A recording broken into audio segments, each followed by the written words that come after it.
सूरज ने दिया अपने शुआओं को ये पैगाम, सूरज ने दिया अपने शुआओं को ये पैगाम।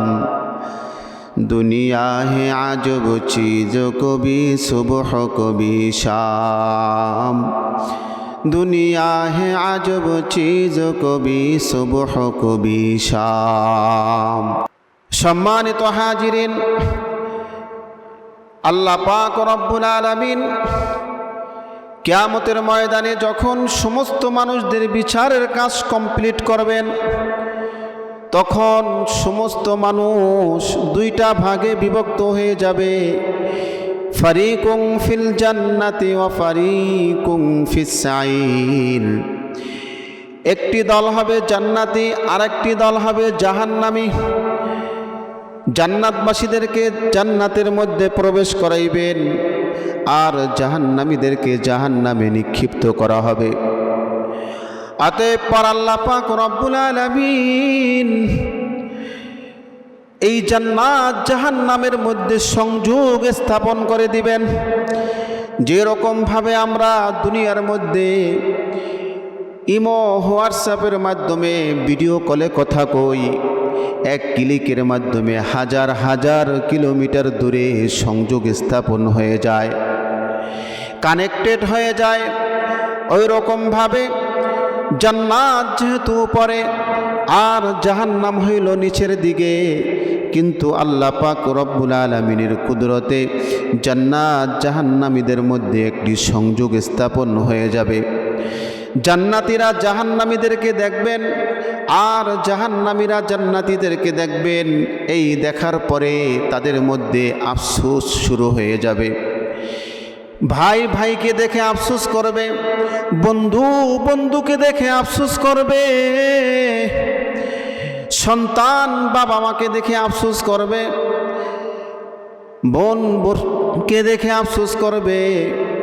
বন্ধু বলবে, আহা, দুনিয়ার মধ্যে একসাথে চলাফেরা করেছি, একসাথে আড্ডা দিয়েছি, কত সময় কাটিয়েছি, কিন্তু বন্ধু আজকের জান্নাতে আর আমি কপাল পরা জাহান্নামে। ভাই ভাইকে দেখে আফসোস করবে, দুনিয়ার মধ্যে আমি যদি ভাইয়ের মতো আল্লাহর হুকুম মোতাবেক চলতাম, আল্লাহর হুকুম মেনে চলতাম, তাহলে আমিও ভাইয়ের মতো আজকের জান্নাতি হইতে পারতাম। সন্তান বাবা মাকে দেখে আফসোস করবে, আমার বাবা মা জান্নাতি, আমি হইলাম জাহান্নামী।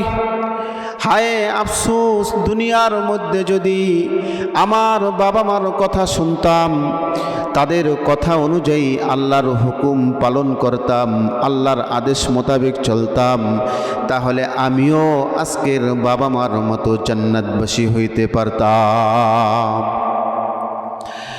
অতএব পর জান্নাতবাসীরা জাহান্নামীদেরকে জিজ্ঞাসা করবে, মা সালাকাকুম ফি সাকার। ও জাহান্নামীরা, কোন কারণে তোমরা আজকের জাহান্নামী হইলা? কি কারণে তোমরা আজকের জাহান্নামী হইলা? কোন কাজের মাধ্যমে, কোন কাজের বিনিময়ে তোমরা আজকের জাহান্নামবাসী হইলা? জাহান্নামীরা উত্তর দিবে, লাম নাকু মিনাল মুসাল্লিন ওয়ালাম নাকু নুতঈমুল মিসকিন ওয়া কুন্না নাখুদু মাল খাইদিন ওয়া কুন্না নুকাজ্জিবু বিয়াউমিদ্দিন হাত্তা আতানাল ইয়াকিন। জাহান্নামীরা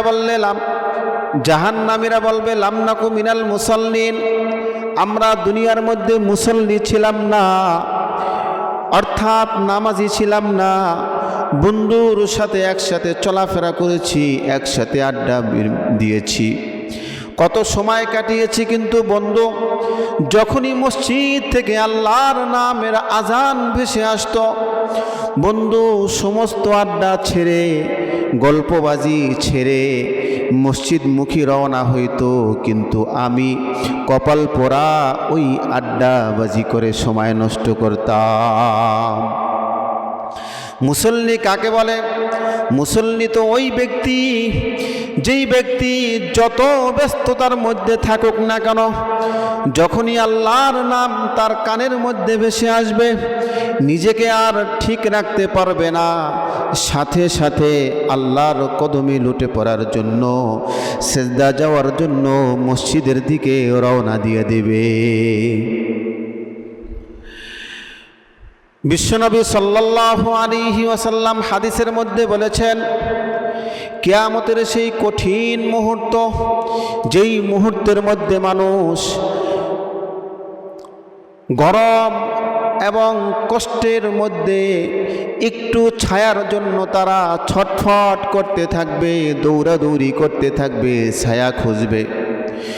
ওই কঠিন মুহূর্তের মধ্যে আল্লাহ পাক রব্বুল আলামিন 7 শ্রেণীর মানুষদেরকে তারা আরশের নিচে ছায়া দান করবেন। তার মধ্য থেকে এক শ্রেণীর মানুষ হইল রজুলুন কলবুহু মুআল্লাকুন বিল মাসাজিদ। ওই সমস্ত ব্যক্তি যাদের অন্তর সব সময় মসজিদমুখী থাকে, যাদের অন্তর সব সময় মসজিদে থাকে।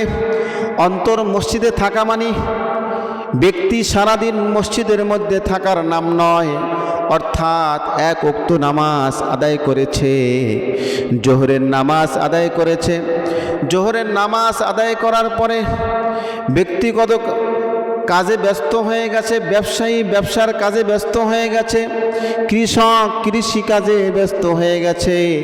কিন্তু আবার আসরের আজানের যখন শব্দ তার কানে ভেসে আসছে, সাথে সাথে ওই ব্যক্তি মসজিদ দিকে রওনা দিয়েছেন। কারণ তার দিলের মধ্যে সব সময় টেনশন পেরেশানি থাকে যে কখন আল্লাহর ঘর মসজিদ থেকে আল্লাহর নামটা আমার কানে ভেসে আসবে, সাথে সাথে আমি আল্লাহর কদমে যাইয়া লুটে পড়ব। মোমেন তো মুসল্লি তো ওই ব্যক্তি, যেই ব্যক্তি যতক্ষণ না পর্যন্ত আজান কানে আসার পরেও, যতক্ষণ না পর্যন্ত সে মসজিদে গিয়ে হাজিরা দিতে না পারবে, ততক্ষণ পর্যন্ত তার অশান্ত দিল শান্ত হবে না। আল্লাহ পাক রব্বুল আলামিন কোরআনের মধ্যে বলেন, আলা বিজিকিরিল্লাহি তাতমাইন্নুল কুলুব। নিশ্চয়ই ওই ব্যক্তিদের অন্তর শান্তময় হয় যারা আল্লাহ তাআলার জিকির স্মরণে মগ্ন থাকে। যারা আল্লাহর জিকিরে মগ্ন থাকে তাদের অন্তর শান্ত হয়ে যায়। এই জিকিরের যত অর্থ করেছেন মুফাসসিরিনে কেরামরা, তার মধ্য থেকে অন্যতম একটি অর্থ হইল, জিকিরের অর্থ হইল নামাজ। অর্থাৎ মুসল্লি যখনই আল্লাহর কদমে সেজদা দেওয়ার জন্য, আল্লাহর ডাকে সাড়া দিয়ে হাজিরা দেওয়ার জন্য যতক্ষণ না পর্যন্ত সে মসজিদে এসে হাজিরা না দিবে, ততক্ষণ পর্যন্ত তার অশান্ত দিল শান্ত হবে না। তাকেই বলা হয় মুসল্লি। এই জন্যই জাহান্নামীরা বলেছেন, লাম নাকু মিনাল মুসল্লিন, আমরা দুনিয়ার মধ্যে মুসল্লি ছিলাম না। হযরতে আলী রাদিয়াল্লাহু তাআলা আনহু যখন খলিফাতুল মুসলিমিন ছিলেন, সমস্ত কার্যাবলী সব কিছু ঠিকঠাক মতো চলছিল। হঠাৎ করে আলী রাদিয়াল্লাহু তাআলা আনহুর চেহারার মধ্যে পেরেশানির ছাপ দেখা দিয়েছে। সাহাবায়ে কেরামরা আরজ করলেন, ইয়া আলী, হে আলী, কি হলো তোমার চেহারার মধ্যে কেন অশান্তির ভাস দেখা দিচ্ছে? তোমার চেহারার মধ্যে কেন অশান্তি? আলী রাদিয়াল্লাহু তাআলা আনহু বলতেছেন, তোমরা কি শোনো নাই মসজিদে আজান হয়েছে, মসজিদ থেকে আল্লাহর নামের আওয়াজ কানে ভেসে আসছে। সুতরাং যতক্ষণ না পর্যন্ত আমি আলী মসজিদে গিয়ে হাজিরা দিতে না পারব, ততক্ষণ পর্যন্ত আমার মধ্যে এই পেরেশানি দূর হবে না। সুতরাং জাহান্নামীরা যে কথা বলেছেন, লাম নাকু মিনাল মুসাল্লিন, আমরা দুনিয়ার মধ্যে মুসল্লি ছিলাম না, বিভিন্ন বিধিব্যস্ততার মধ্যে আড্ডার মধ্যে সময় নষ্ট করেছি, যার কারণে নামাজের মধ্যে আমাদের গাফলতি ছিল। আজকের আমার বন্ধু জান্নাতি, আর একজন বলবে আমার ভাই জান্নাতি, কিন্তু আমি কপাল পোড়া জাহান্নামী। সুতরাং আমরা যে যা করি না কেন সদা সর্বদা আমাদের খেয়াল রাখতে হবে আল্লাহর হুকুম 5 ওয়াক্ত নামাজ যেন আমরা সঠিকভাবে সঠিক সময়ে আদায় করতে পারি।